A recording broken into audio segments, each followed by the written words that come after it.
Good morning, folks. Happy Monday. This is the lecture summary for the lecture on qualitative data analysis.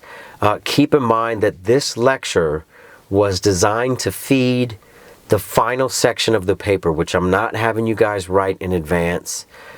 This is for the preliminary analysis section, because the idea is that, like, you collect your data. You collected your qualitative data, if that's the case. Hopefully everybody collected all their data. And the analysis is about looking for meaning. So this is what this lecture is about. It's like taking information and looking at the meaning of it. And so this is why I start to mention semiotics, the idea of like looking at the meaning behind certain symbols that we have.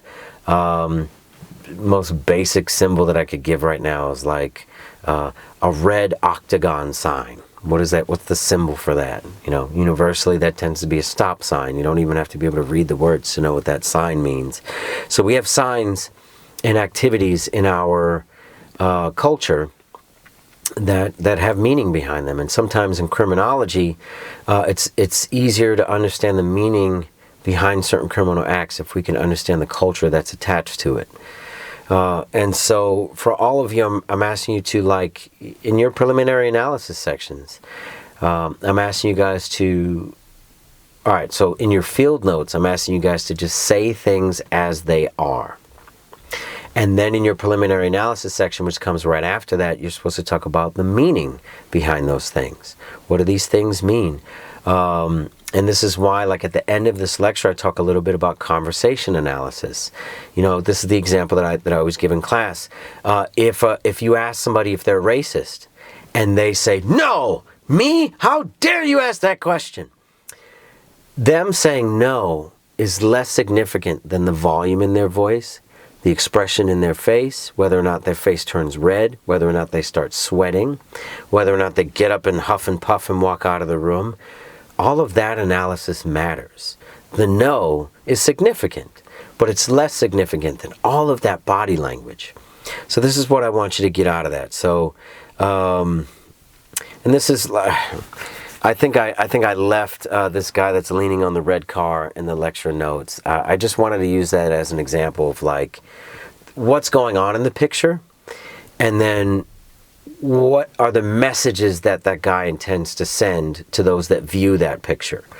So the obvious answer, this is a guy, I'm kind of, maybe I'm doing a little like shaming or something, or like, I might be like bullying maybe a little bit by using this guy as an example, but I don't know the guy, and I know the guy has like a car service or something out in Chicago. But the idea is that, like, in this picture, this picture is an advertisement for, all right, let me put it this way. The story behind that picture is this. This guy, he runs a business where he picks up women from the Chicago O'Hare Airport and drives them around the city so that he could show off the city. And that picture is like kind of an advertisement. So what he's saying in that picture, it's not about him being the driver. He's really trying to send these messages that he's sexy, that he's sexually available, that women should love to drive around with him.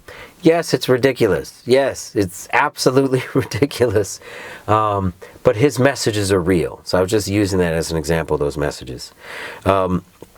So please keep in mind, just for this week, CUNY is supposed to be on another recalibration break. I can't have any due dates for anything this week, but I can still assign work for you guys to view on your own pace. So I expect you guys to review this stuff by Thursday and Friday. Thursday and Friday, we're off of recalibration. So please review this material by Thursday and Friday. And then Monday of next week, we're going to be talking another lecture. So until then, take care, folks. All right, be safe, and stay in communication with me, please. Take care.